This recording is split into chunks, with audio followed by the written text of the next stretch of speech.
everybody? This is your host, Huge Pop on Huge Pop Entertainment, with my boy Rudy Gonzalez. Tonight, we are blessed to have a professional wrestler who has performed in Diamond Championship Wrestling in various roles, including a wrestler, a manager, a cameraman, security. He's known for the nickname the Blood Diamond of Professional Wrestling and Hollywood Worm. Welcome to the show, Walter Alexander. How are you doing today, my friend? I'm doing fantastic. Pleasure to be on the show. I mean, when I saw the post go out that Mr. Rudy said that they were looking for people, I said, well, the least I could do is at least reach out and see if they tell me, hey, let's come on, or that's okay. But you never know until you try. So here I am. Well, I thank you for that because Rudy and I have had many talks, and see, there's a lot of podcast guys out there, content creators, reactors, reviewers, and they're always viewing WWE, AEW, TNA, Hmm. ROH, and I have nothing against those guys. Matter of fact, I'm a big Raw guy, whatever. But Oh yeah. everybody's doing that, right? And Rudy and I have agreed that, we're forgetting somebody. We're forgetting the indie guys, the guys that are starting out, Yep. the guys that have been in the indie business for a while, the legends. And that's Rudy and I's goal for our Monday night show is to give you guys the platform to launch your career. I'm not saying the Huge Pop Entertainment podcast is the best to get you there, but you know what? We put out some damn good stuff. Rudy and I have some great questions, and you're on it for your first podcast ever, and we're gonna make this day a good one. So my first question, man, you don't look very old, so let me ask you, what's it like? What was it like growing up as a wrestling fan? So that's a really good question because a lot of people that I've talked to, and I've done some interviews with myself, that they always talk about the Attitude Era, or in some cases, people talk about as far back as early '90s with WCW and the WWF and Jim Crockett when that was still a thing. But I started, a lot of people would say, in the trenches of watching 2000 to probably about from 2010 to 2018 is where I watched it, kind of at a some people say it was a low point for wrestling. I don't agree with that because for me, that was my peak of wrestling. That was my first exposure to people like Cody Rhodes when he was getting started in his groove at that time. Seeing Randy Orton, Christian Cage, I should say, Edge, Dolph Ziggler. It's a point to say because I realized I think one of the first episodes I ever watched was when I because I watched it a little bit in 2010 about, I would say, the Rey Mysterio Kane feud. To then I stopped watching it, and then I came back to it right as Edge retired, and now I got to see Edge come back and wrestle. So that's about as long as I've been a wrestling fan. Wow, wow, that's awesome, man. Rudy. You know what I like about these young guys is that, like when I was running Sean's wrestling school, they would knock out matches, dates, pay per views, whatever it was, and they would, they knew when Rey Mysterio wrestled Eddie Guerrero, what date it was, WCW, WWE. I mean, they knew all that stuff. I had no idea, and to this day, I don't. I've been in wrestling all since I got out of high school, basically. But as far as dates like that are concerned, I have no clue. So when he comes up here and starts, talking about Edge retiring and stuff, I I don't know when that happened. I know it happened a while back, but that's how the kids are nowadays. They were fans first before they became wrestlers. Me, I was just a guy out of high school trying to find, trying to find my way, Yeah. and I stumbled into wrestling. I didn't know the history of wrestling, and so I appreciate these younger guys in that respect, and that they know the business. They know a different part of it than what I did, and they know the history. And there's a lot of kids out there that don't, and that's a shame Right. also. So I mean, I appreciate that, man, and I'm glad that you have that knowledge. Oh yeah, I know. A lot of people, when I talk to them about the knowledge that I have in wrestling, a lot of people will come to me and be like, "Hey, what happened on this day?" And I'm like, sometimes I'll know, sometimes I won't know because I've tried to study. pretty much as far back as I'd say my knowledge is as far back as would say world class championship wrestling to probably, to the modern day, but I know like world class, Jim Crockett, NWA, New Japan, All Japan, Noah, TNA, Ring of Honor, CZW, WWE, WWF. Like I it's kind of like I have a bunch of files up there. They're not organized, but I know something if somebody asks. Right, right. So I have a question for you, man. You got into the business at, I think you said 2018. What where did you go for training school, and how did that happen for you? Did you just wake up one day and go, yeah, I'm going to be a wrestler? What happened? So when watching wrestling, my dad took me when they came to because I live in Mobile, Alabama. They took me to the auditorium down here, and it was a WWE live event. We went to it, had a good time. A couple weeks later, he goes, "Hey, there's a little indie show running down in Bayou Battery. Let's go watch it." And I was like, "Okay, cool." Um, I went down there, watched it.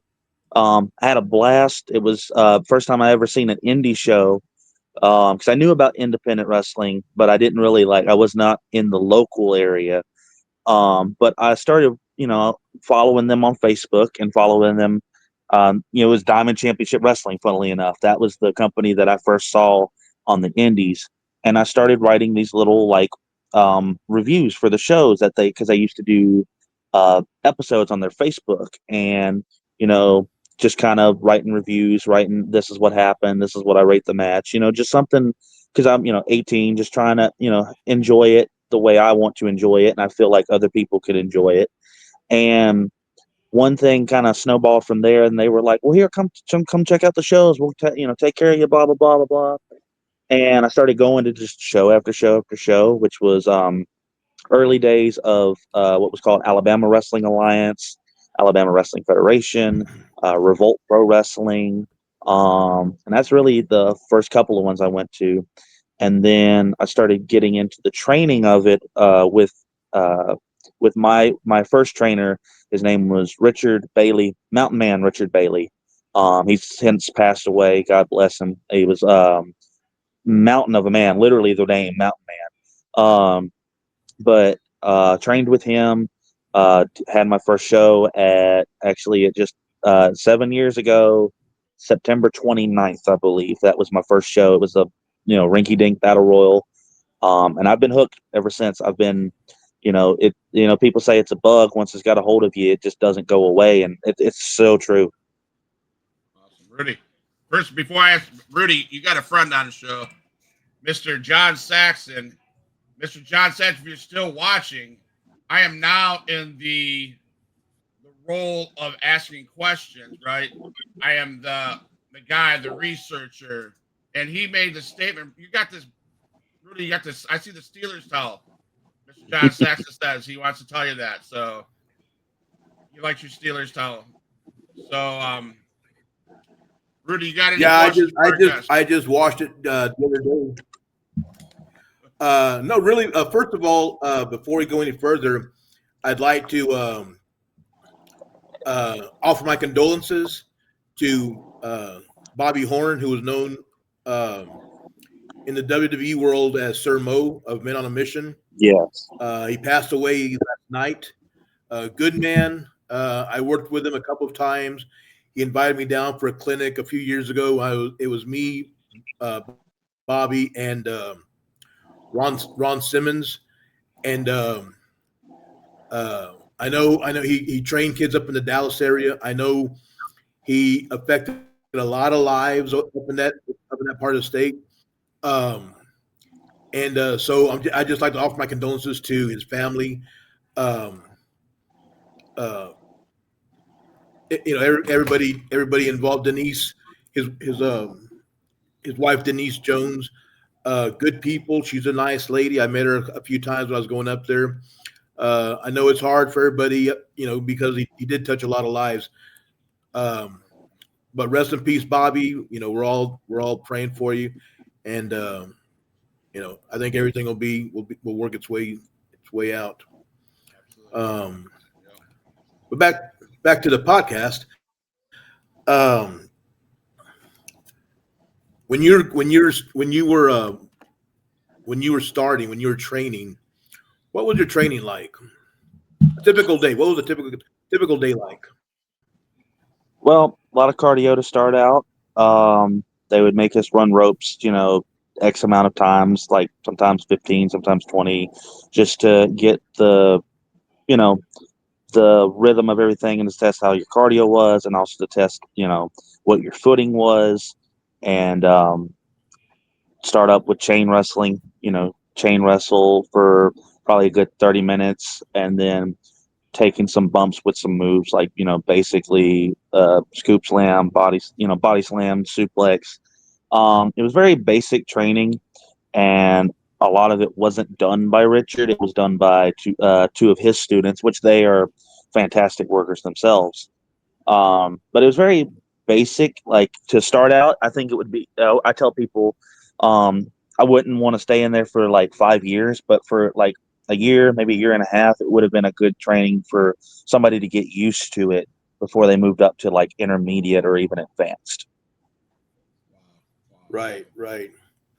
I tell my guys, um, a year, couple of years, you can stick around, but if you really want to do something, you got to get out there. You have to, and that's really the purpose of this whole podcast thing was when Scott asked me to help him out.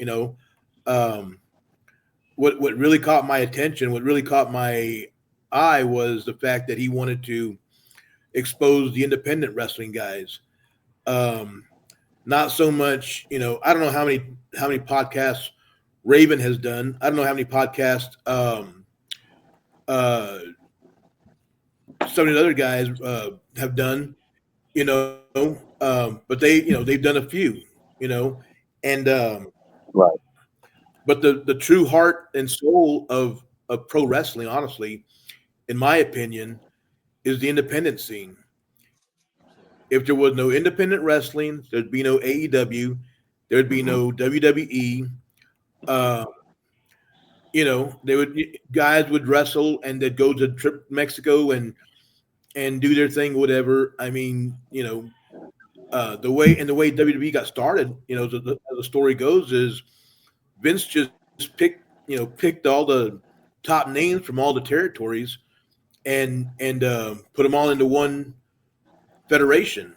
Which at that time it was like, holy cow, I get to see Hulk Hogan wrestle Andre the Giant, which we Right. really didn't see on a wide level. Here in Texas, there was the sheep herders, and one day they're here, the next day you see them on TV, the Bushwhackers, and they're against Yep. some guys called the British Bulldogs, and you're like, holy cow, Um, so up to a point, it was very cool what WWF was doing, what Vince McMahon was doing. But now it's like guys are happy being at the independent level because they are the neighborhood heroes or what have you, which is fine. But there's a whole lot more to pro wrestling than wrestling in your local VFW every Saturday, you know, and Right. and I just think guys don't take advantage of that enough. So on my end, I'll tell guys leave, you got to go. It's not because I don't like them. It's because they have potential and they have the ability and they can make money. They can draw other places. But it's like when you move out of your mom and dad's house. You really don't want to, but you have to. And a lot of these Right. guys, they really don't want to, but they know they have to, and they should. So, I'm glad we're doing this. And I'm glad you're on here. I know in the future we're gonna have more independent guys, and girls. And I guess my next question is favorite wrestlers. Ooh. Um, I have a lot when it comes to both tag and singles. I mean, um, first person I saw that really made me want to be a wrestler was Rey Mysterio. And I think it was more the underdog overcoming everything, and that really reached out to me. And then learning more about wrestling and learning about what I liked about wrestling and what kind of wrestling I liked. Bret Hart, the Hart Foundation, any of the Harts, always enjoyed watching any of their matches, especially Bret and Owen. The technical ability um, always speaks out to me. I like just watching. Like I said, I'm real big on chain wrestling and watching it. So any Bret Hart, like Bret and Owen matches, or Bret and Piper, Bret and Bulldog, I think those matches are some of my favorite for those reasons. And for like more newish kind of wrestling, I've been a real big fan since I first learned about him of AJ Styles.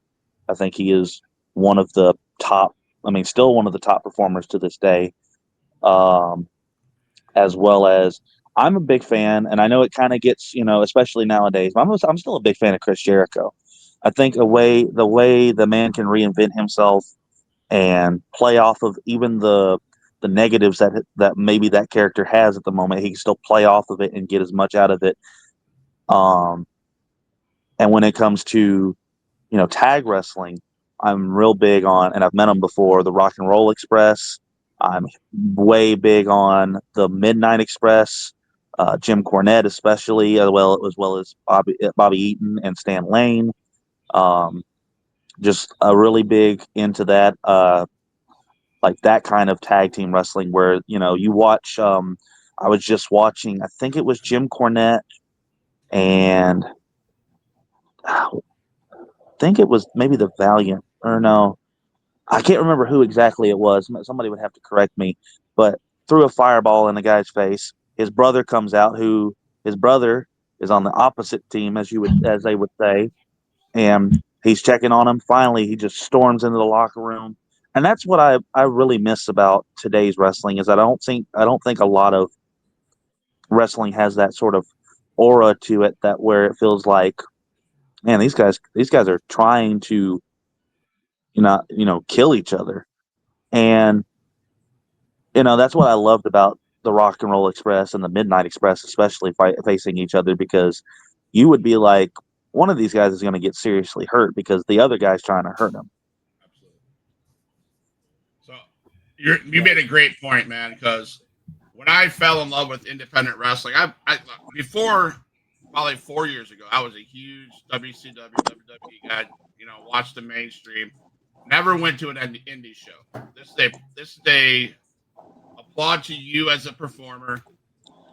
I had the opportunity to go. This last week's flyer, but I had an opportunity to go to XIW Extreme Impact Wrestling, and over here in Panama City Beach, I took the chance to take an hour and 45-minute drive 4 years ago. Took some kids with me, and you said it. It was larger than life. It was in your face. It made you feel like this shit was real. Right. You can watch it on TV. You can see the misses. You can see all the mistakes. These professionals that are making millions or whatever they make, and they don't make it look as real as you guys do. So my hats goes off to you because of that. You make us feel like it's really real fight. XIW's hashtag is real fight shit. Right. You guys And hold nothing back, man. I see. I saw on the flyer that a couple people that I know and I have been in the ring with myself, Lucha Lacora and Zane Stevens. Shout out to those guys because I've been in the ring with them. You want to talk about intensity? Both of those men, probably the most intense people that I have ever been in the ring with, and to be able to have been in a 6-man tag with them was probably one of the most surreal experiences, and it made me feel, like I said, it made me feel the aura of wrestling that I think it had been lost for a long time. Yeah, he was. Lucha Lacora was in a singles match this week. I was probably sitting my camera. I did some feed. I'll put it up to probably by tomorrow. I did a live broadcast from there. The slaps, the slaps to the chest. Hell, Oh yeah, They sound bad. They sound like they're hurt. I don't know, but the realness of it, you know. And in that picture was a legend like from Tennessee, Damian Wayne. Another guy is a Yep. bigger name is Jackson Slade, you know, and John Saxon. Yep. He's on the chat, you know. So my question was, I say that to say this: as a, I don't want to call you a newbie, but as a younger guy in the business, when you go to a show like DCW or another promotion that you were with, you go in the back of the locker room and you sit amongst these guys that have been in the business for a while. How important is it for you as a young kid or a young guy in this business to sit down and pay attention to what they're talking? Extremely important. That's what I noticed that a lot of, I've only been wrestling for about 2.5 years. I've been in it since 2018, and even when I wasn't wrestling, I would still sit down with people who had been in it. From as small as 5 years to as long as some guys 25 years, and take up and soak up as much information as I could. Really good example of it, my friend Chris Black. He's been in it for about 25 years. And even when I wasn't wrestling, I would go to him and be like, hey, why do you do that instead of doing this? And he would be like, it's because this equals that. And it's almost like, in a weird way, it's like math, X equals Y, one plus one equals two. But sometimes I'd be like, hey, why'd you do it like that instead of doing it like this? And he goes, oh man, I didn't think about that. That's a good idea. And it really shows that it's always important to keep learning, because I just taught him something and he's been in it 25 years. He'll teach me more than I'll ever probably know in this business, but that's not the only person either. And I've learned from so many, including Marcel Pringle, former tag partner of Percy Pringle, my current trainer, Super Kick Scott Armstrong, son of one of the most legendary families in the professional wrestling world. Locally, another wrestler named Josh Payne, who was trained by Marcel Pringle, Percy Pringle, Adrian Street. So to if anybody's, or if you're in the area or in any of your areas and you have somebody like that who has been wrestling for 10, 15, 20, 25 years, 30 years, um and it don't matter to me if they've been on television, if they've only been a journeyman. Go to that person and sit down and be like, hey, can I pick your brain? Because what you'll learn from them as a young wrestler will impact you for the rest of your career. Yeah, 100%. Rudy.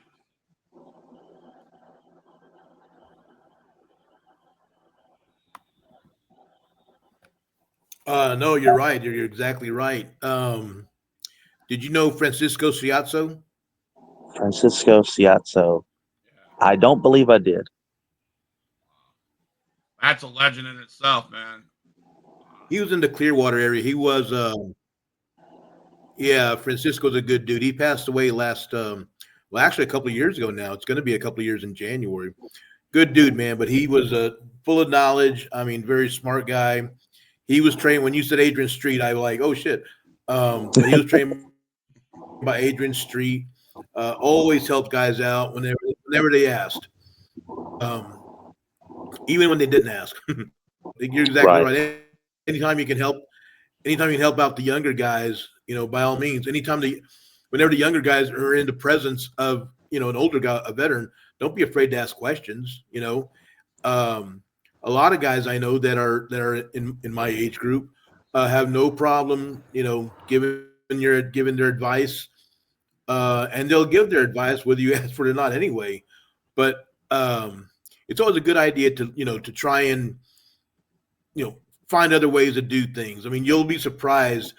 Back when I started, our learning was in the cars after the wrestling shows. Today, it's in the dressing room, because in the cars, the guys just put in their ear pods and listen to their music or whatever, go to sleep. Um, so whenever like I said, whenever you get a chance in the dressing rooms to ask questions to an older guy, then ask. I mean, you're always trying to get better. Right. Absolutely. Funny story about Francisco Cazzo. Sorry, but you brought this up. He is he was a he had like a what do you call it?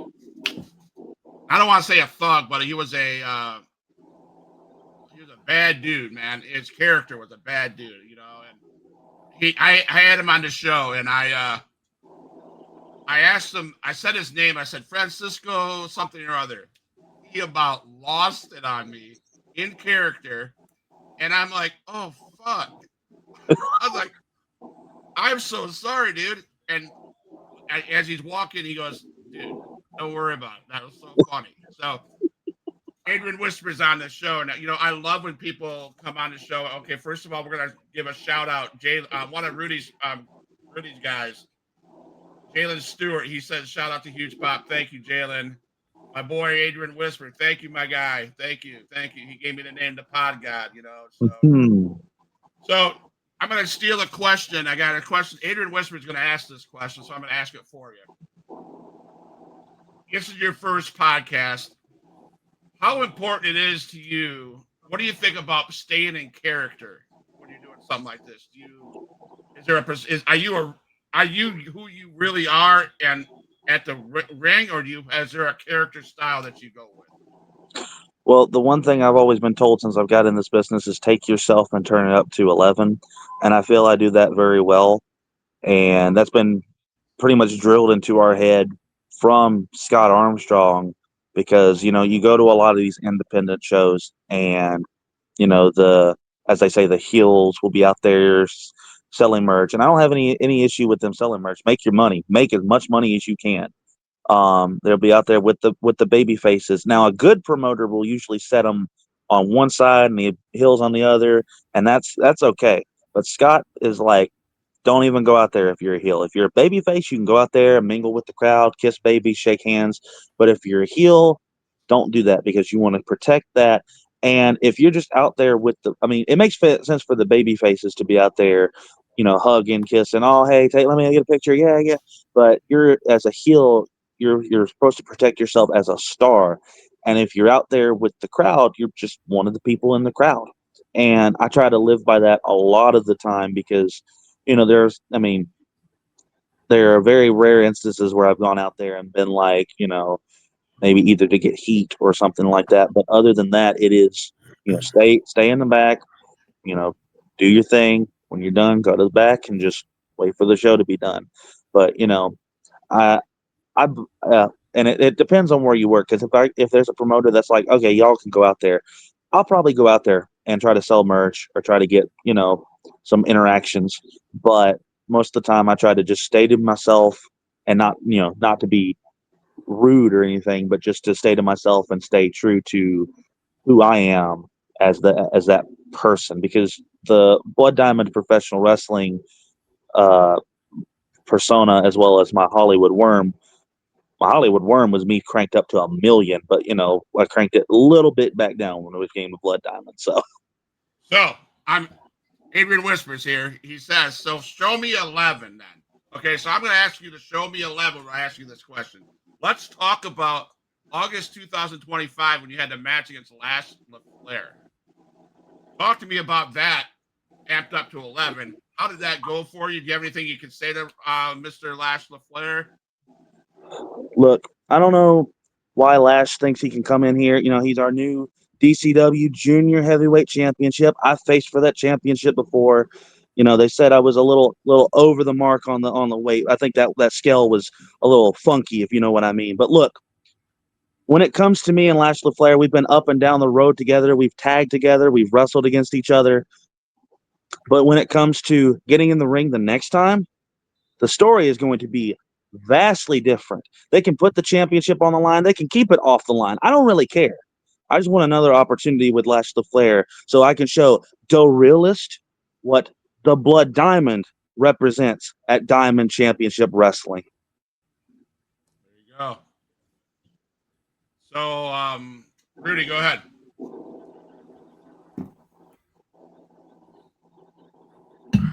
No, you're exactly right. So back in the day, you were in character and you cranked it up to 10 or 11 or whatever. I mean, and that was before when you got to town, because when you did the towns, if you stopped to get gas, more than likely some of the people that are at that gas station or at that convenience store are going to the wrestling matches. Right. So, down here in South Texas, there's a lot of small towns that Southwest Wrestling would hit, like Poteet, Pleasanton, Divine, Texas, Victoria, Corpus Christi, all these smaller communities. So wrestling was a big thing then, and so you had to be in character when you drove into town, stop to get gas or a drink or something, walk in the building. It was complete. Um, Looked down upon if I was the bad guy and you were the good guy and we walked in together, you may not have a job tomorrow, and especially if we wrestle each other, that was a big deal. And now it's not so much anymore. And I tell guys, even though fans may know, they've always known, when I was younger, I was the bell ringer guy. And so I would get to the table early before the match started, and I'd sit at the table, I guess to look important. I don't know where the bell was, and I could hear people talking. They saw Tully Blanchard at the store somewhere, or they saw Wahoo and Bob Sweetan having a beer at the local beer joint, or they saw Gino Hernandez and Ricky Morton eating at the restaurant somewhere. So fans kind of knew, but they didn't know, because then that night at the wrestling matches, they're beating the heck out of each other. Right. So fans have always known, but once the matches started, they didn't know. Right. Same as today, except now fans know more, but that doesn't mean you can't still do the deal. That doesn't mean you still can't work them. Right. And I believe anyway that wrestling fans are a special group of fans. I feel like they know what they're looking at, but they're telling themselves they're looking at something different. They Right. just to put it plain, the fans know it's bullshit, but they're fine with that. Don't insult my intelligence. Don't I've seen a lot of backlash from AEW last night. Don't put a guy's head in the fish tank and act like you're going to drown him when we know you're not going to drown him. Yeah. So it's up to all of us or all of you guys now to blur that line. I don't care. And someone told me, well, WWE has a TV show called something or other. I don't know what it is, but it's where they expose the back area. So what? I don't work for WWE. That's their company. I do my own stuff, and we don't do that stuff. Right. If you want to go to, if you get signed up with Triple A and those guys, then do business the way they do business. There wouldn't be so many fans today. Now we're trying, and I if people ask me, I tell them I'm a WWE guy. Now ticket prices are going up, and fans are kind of like starting to back away. Yeah. So I feel now it's the independent level time to keep those tickets at family prices, create stars, and that type of deal, so that you can have bigger houses. Right. You know what I mean? Adrian Whisper's just saying What do you the got, same Scott? thing. Adrian Whisper's saying the same thing. The sad thing nowadays is Gonzalez is from the era that myself and John Saxon are from. Nowadays, with social media, the fans do know more. They still want to believe. It's up to the Saxons and Whispers and Gonzalez to suspend their belief, to believe exactly what we're doing. Yep. Real, 100%. And 100% Adrian Whisper, you're right. So let's talk about DCW with you, man, with Mr. Alexander. So if I say the name J.D. Jenkins, does that ring a bell? Whew, certainly does. All right, so let's talk about JD Jenkins. Yes. Here's your rivalry with him, and here's your chance, man. I got a series of questions about some of the things I've looked up about you. Let's talk about your opinion on JD.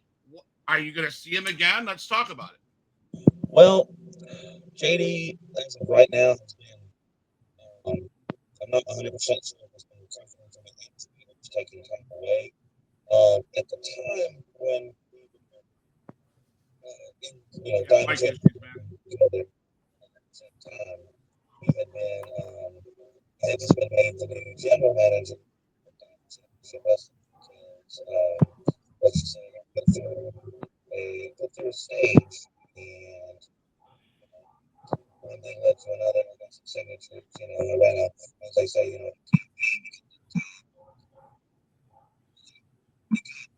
Hey, Walter, I can't hear you. How about that? Is that a little bit better? It sounds like you're in a tunnel. Let me see. There you go. There you go. All right, there we go. That okay? Yeah, that's better. Thank you. Okay. Sorry about that. Became the general manager, went through basically my rules on the company, and JD did not like that. He, basically told me to pound sand as politely as I want to say that, which I tried to, of course, be like, he did MMA in Mississippi. He was actually in the top 5 of MMA in Mississippi, so he's no joke. He's one of the most dangerous men in any sport he gets into. Um, which some people still tell me today that was kind of foolish of you to get ahead of yourself with him. But all the power, all the future for the company was in my hand. And yeah, me and JD went down the road a little bit, and it culminated in me getting put through the stage again with barbed wire and thumbtacks, left in a bloody heap, and no longer the general manager. Um, I have a lot more respect and understanding for JD Jenkins, but I also have a lot more understanding for wrestling. So if JD ever does come back to Diamond Championship Wrestling, I would like to run it back again, and it won't be a cowardly general manager like it was last time. It will be the Blood Diamond of professional wrestling. All right. So you're also dealing with the CEO of Brent Ladner, huh? Yes, Brent Ladner. Brent Ladner is one of my, after all was said and done, we were friends. Then the power went to my head. We were not friends, and then I kind of came out on the other side of getting put through the stage, and I was like, "Hey, so, let's talk." So we conversated about it. Brent Ladner has been one of my closest friends since 2018. He's actually the sole owner of Diamond Championship Wrestling. He he and I have been up and down the road for many different promotions.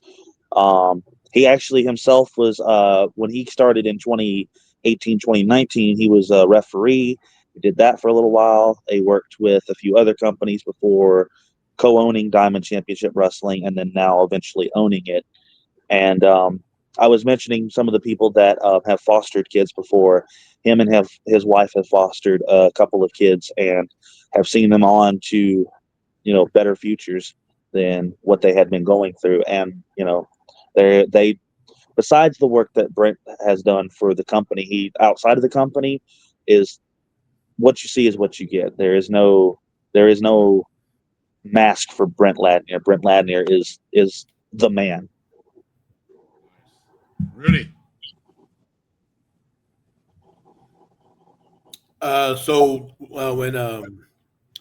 When I contacted him about doing the podcast, one of the first things he said was, am I going to be myself or am I going to be my character? And nowadays people kind of know, so either one worked for me. I mean, um, as long as you're able to draw tickets, that should be the important thing for all of us.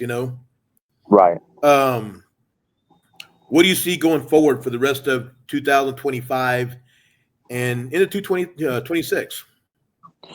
Well, rest of 2025, going to be at Diamond Championship Wrestling. I'm currently in a best of five series with a gentleman by the name of Thaddeus Takeover Collins. Just this past Saturday, I got the 2-1 advantage over him, and we've got two more matches coming up. One of those matches, well, we might have two more matches. I got to see about this upcoming one, which maybe we won't even go to the next show, because if by some miracle, by some grace and mercy, that he's able to beat me and make it 2-2, we're going to be going to All Sales Final, one of our pay-per-views, on Black Friday for the best of five. Whoever wins that is the best of five, if we make it there in the first place. Um, and then we have two more dates for Diamond Championship Wrestling in December. As for 2026, looking to get my schedule a little bit more booked up with different dates outside of Diamond Championship Wrestling, because this year for me has been kind of trying to build myself in, like you said, in one area, to hopefully prepare myself to go to other areas, because I want to get a feeling of stuff at home before I go out there, because I've been to a few other shows outside of my area. I've been in Mississippi, Florida, Georgia, but I'm looking to go hopefully Texas, Tennessee, the Carolinas, just wherever I can make a name for myself at. Awesome. So who's one of the toughest son of a bitches you ever? Good. Ooh, there's a list. JD Jenkins, uh, Zane Stevens, Lucha Lacora, um, guy in a couple of people right now in Diamond Championship Wrestling, Bus Albinelli, um, Donald Blake. Both of them together, they're a tag team known as the Congregation. They have their manager, the Bishop, who is a tall, big guy. Um, Lash, we talked about him earlier. As much as I want to get my hands back on him in the ring, he is no slouch when it comes to what he does in the ring. He is in that junior to light heavyweight, but he hits like a truck. Steve O'Malley, I've wrestled him before. Another guy who hits like a truck. Um, a lot of people I have faced right now or this past year in Diamond Championship Wrestling. They have Diamond's a really interesting group of people that don't base your first opinion off your first glance of them, because they will come out and shock you. Because like we have one of our wrestlers, his name is the Kid, and dude, he hit me so hard one time, my ears were ringing. I thought I had tinnitus. I was like, holy cow. And it finally came back. I was like, good Lord. He's gained some mass since I first wrestled him too. So he's only going to get tougher. So I asked this question. You named two guys that I seen this Saturday. I seen Lucha Lacora, Mm-hmm. and I seen Zane Stevens. And I want to ask you a question. I want to give you a choice. You can pick one of those guys. And I need you to cut a promo and trash talk one of those guys, so I can give it to Adrian Whisper, so we can I'm the pod guy. I stir the pot. Okay. If you have anything to say to one of those guys, maybe you don't. But do you think you have anything to say to one of those, and who would it be, and what would you say? Well, look, when it comes to Lucha Lacora, the record shows, if you check out my YouTube on Wow Media, the record shows that it's not been in my favor. It's quite literally 0 to 5 times I've stepped in the ring with Lucha Lacora. But that's the one thing about me, about the Blood Diamond, about Walter Alexander, is I don't know when to quit. So I tell you what, whoever stirs the pot, whoever gets this to him, if it gets to him at all, maybe he'll hear it and he don't want to hear it, because he knows I'm much more different than when we last met. Is that if I step in the ring with Lucha Lacora, the outcome is going to be finally 1 to 5, because I know I can beat him. I know what I can do to beat him. And when it comes to it, it doesn't matter if it's in Panama City, Mobile, Alabama, Biloxi, Mississippi. We can go up and down the road and do it again, because it won't be the same as last time. Because guess what? He can bring his best. It just won't be good enough. I'll definitely cut that and paste that to him. I'm sure he'd love to hear that. Uh, Rudy, That area of the country has some very good talent. Do you know? I know Zane Stevens. I've known him for a while. Do you know Justin Overstreet? I yes. do. Yes, I know. I've known him through Zane Stevens. Good dude. Good dude. Do you know Ray Fury? Yes, I know. I know Ray. I've known Ray a little bit through both Lucha as well as like from previous like interactions with him because he also used to wrestle at Diamond as well. Ain't no way. Really? Ain't Yeah, no yeah. way. I have no I have no idea why Ray isn't part of AEW or AAA or some NXT. Somebody. I have ton of respect for him. Very good talent. I just saw him a few months ago in St. Augustine at a River City Con, and he had his table right next to us. And instead of signing autographs and signing pictures and stuff, we just talked. Man, very good kid. Have you ever had any matches with him? Uh, I've never, I've never had a match with him. I would like to. I'd like that opportunity one day. Um, but I've watched him. One of his moments, actually for Diamond, was it was a match between Lucha Lacora and one of our other guys that used to wrestle for us named Mac Daddy Duds, and it was a steel cage match in this little. Well, it's not little. It's a big. Essentially, it's a big pyramid-looking building called the Temple, and it's in Mobile, Alabama. And Ray Fury froggy elbowed off the top of that cage or that steel cage onto it was I think it was Lucha Duds, Wes Warren, and somebody else, and just took out everyone. And that was a moment to behold. And actually, now that I think about it, I've been in a match with Ray Fury, but I didn't wrestle him because it was a it was essentially a Royal Rumble. I got in there, as a fish out of water, definitely out of water. Took a nice froggy elbow right to the sternum from him. So that was my first interaction with him. Nice, nice, nice. So, man, you're a social media manager. You've jack of all trades, man. So, what is one of the favorite things that you love to do in the business of professional wrestling, except besides wrestling? What is another one of the things? Um, I really enjoy video editing. I like so right now I'm actually working for a company up in Tennessee, uh, under I don't know if you gentlemen know Mr. Greg Anthony, Golden Boy Greg Anthony. Um, he works up for Pro Wrestling Mid South in Dyersburg, Tennessee. I'm actually helping produce his television episodes up there so we can get them released. And the one thing I've done it for myself and I've done it for other companies is that taking the footage, splitting it up how I need it to be, putting camera shot to camera shot, commentary over everything. It just it's fun to do for me.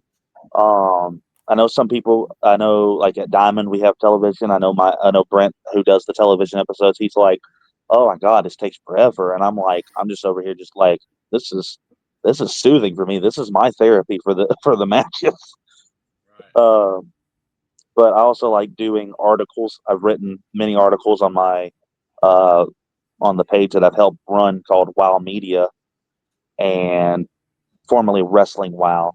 And I've, written many articles about different pages and wrestlers. And sometimes I throw curveballs like dream matches or, um, just try to write what I would think people would want to see. Okay. Thank you, Rudy. That editing part, I've tried to do that. I use I use CapCut, and man, that's a pain in the I mean, tell everybody about your editing service and what you offer, and if you offer to other people out there, let them know. Okay. Um, well, I'm always reasonable on anything to do with pricing. Whatever you need. If you just need me to edit videos together, I can do that. If you want me to do commentary or want me to get somebody to do commentary, I could do that. If you need me to do anything along that line of just trying to get stuff, if you want me to get footage, I can get with somebody to try to do that. If you have the footage already available, Send it to me, and I can edit it through there. Anything to do with, like I said, making episodic videos, or if you just want, a big, essentially like a premium live event kind of episode, or maybe set it up. You do a show, you have 6 matches, you want 3 episodes, bam, boom, boom, I got it. Also do a little bit of graphic design. I'm not the best when it comes to it because I use Canva, but I feel like some of the flyers I have made have been really good. And I tell everybody that I work with, tell me your vision, and I will make it as close to it as I can. And if you don't like it on the first draw, I will do it as many times as I need to until it is right. Because when it comes to stuff like that, I don't want to do anything half-assed. I don't want to do anything that's like, oh, that's good enough. Because once you start getting content with good enough, it'll never be to that point that you want to reach it at. Absolutely. Right. I agree. We have a message from one of Rudy's students. Thank you very much for the experience and your stories. I enjoy listening to this podcast. With the tutelage of Coach, I will be one of the best to ever do it with coaching. I know I can. Thank you, Jalen, for coming on the show. I appreciate those comments, man. So you mentioned to me that you have worked with Tommy Dreamer, Al Snow, Jack Swagger, Chris Masters. Out of those names that I uh, named, what one stands out as your favorite?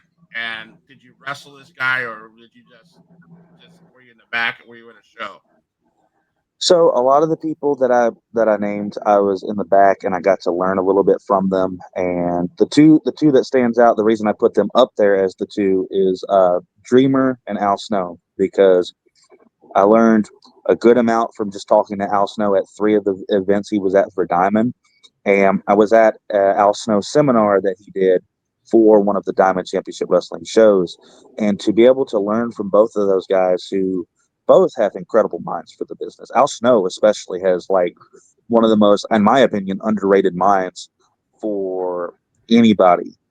Um, but I've worked in this on the same shows as, like I said, Chris Masters. I did a seminar with Jack Swagger. I got to meet a bunch of people, um, and work with them and try to pick sometimes, and it just depends sometimes too, like talking to people. Sometimes they get off a flight and they don't want to talk. And I just step back and go, okay, if you need anything, let me know. I got you. Um, but most of the time, I have tried, like, those are the people that I always try to go to and be like, can I just get 5 minutes of your time? If not, perfectly okay. I don't know what you've gone through today to get here, but if I can get 5 minutes of your time, pick your brain a little bit, it's a treasure trove of knowledge right there. 100%. Yep. I agree. I've worked with Al. I've worked with Tom Pritchard.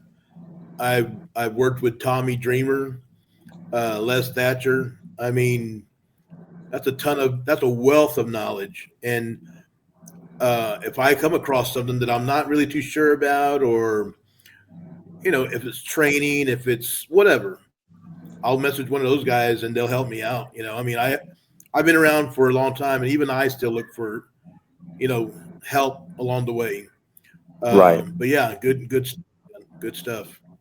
And that's the thing I've noticed, predominantly along the Gulf Coast, is that there are a lot. I've seen a lot of people, um, either they've come up in the business or they've got a little clout to them, and they're like, it's my way or the highway. And I don't believe that, because I have a way that I see wrestling, but you have a way that you see wrestling.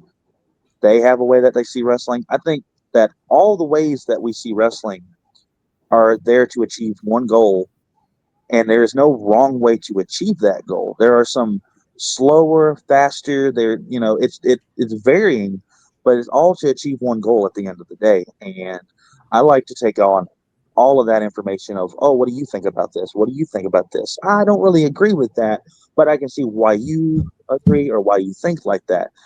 And I try to be as open minded when it comes to different visions and different ideas of wrestling, because I don't believe that there is a wrong way to view it. Absolutely. I I know we're agree. coming up. I know we're coming up on an hour, and we like to keep it about an hour. So respect your time and our time. I have one last question, man, before we send it off. Okay. Is there a message you need to give to the DCW fans? And what would you say to those guys, the fans? Well, I don't know if old Walter Alexander has a lot of fans, let's say. He has a lot of people that talks a lot at the shows. First of all, I'm trying to focus on the match. If y'all could be a lot quieter while I'm achieving my work in the ring, that'd be perfect. But seeing as I know you won't be able to, let me put it to you like this. Come up to the next show, November 1st.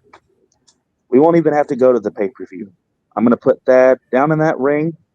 I want to make sure that we don't go anywhere close to that pay-per-view because I've already proven myself being in Diamond Championship Wrestling for almost actually over 7 years. So when it comes to it, I'm looking to move forward past Thaddeus. I'm looking to go onto that pay-per-view, maybe get a title opportunity. Heck, I'm the pay-per-view myself. The whole show should just be dedicated to me. All sales final, baby. But seeing as I know the company won't do that, whatever they have in store for me, we'll find out. But whoever decides to take up that offer, decides to come to me, decides to even come up and face the old blood diamond of professional wrestling, they can bring their best. It just won't be good enough. Jalen Stewart says, "Okay, okay, you talking the talk." You be able to? I guess he's wanting to know: are you able to walk the walk? You talking that talk? Are you able to walk that walk? Oh, I can walk that walk. Ain't no worry about me walking that walk. All right, all right, all right, all right. It's been a pleasure, Rudy. Do you have any last questions you need to ask Alexander? No, but I would like to make an announcement if it's possible for our next guest next Monday. I have one of my own, Sabino Blaze. He is the Flaming Heat of Texas. He'll be on with us next week. He has a great story to tell, and he's a very good talent. And I'm not saying that because he's one of my guys, but it's just a fact. He's getting his name out there a little bit. He's starting to spread his wings. So just put it out there. Sabino Blaze next Monday. Awesome. I will have to say, I want to say this to Walter Alexander, man. I appreciate you coming on here. I appreciate you sharing your stories, your career in indie wrestling. I'm going to offer up, let's say January. Let's have you back on the show. Let's have you talking more about what's going on, what we can look forward to in 2026. That way you'll have Okay. a clearer picture. Yes, sir. That looks forward for you. Oh yeah, that's perfect. Just you know how to get with me. Just let me know a good date, and if we'll see what we can do from there. Because this has been very entertaining and very informative, and Huge Pop Entertainment, the podcast, the pot stirrer over here, everything has been wonderful, and I look forward to coming back. And I look forward, hopefully, when I come back, to have some gold around my shoulder. But we'll see. I mean, I'm going to say this right now. If you're in the area in Panama City or Fort Walton Beach on December 20th, if you're in the area and you want to ride, we can go to Panama City Beach, XIW, Extreme Impact Wrestling, Chaos in a Cage, where every belt is challenged inside a steel cage. It's a hell of an event, and I encourage anybody within driving range of Panama City to come and see that.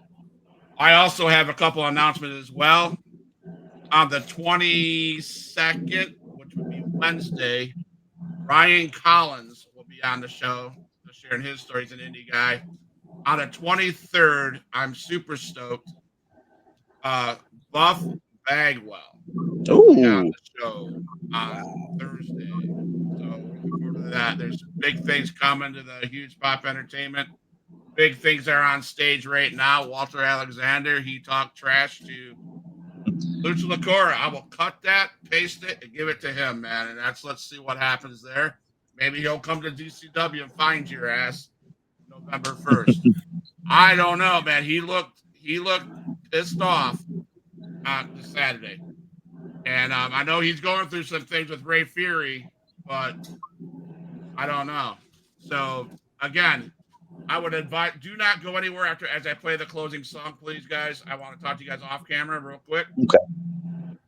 But it's been a joy. It's been a pleasure.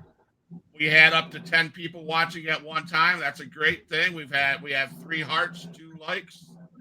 Hey, this is what Huge Pop does. Again, we're focusing on indie wrestling, and sooner or later we'll get the word out. And I want to thank you for being this is your first podcast. And it was a fun one. I enjoyed everything. But like we say, Oh, Huge yes. Pop, we're Huge Pop for life.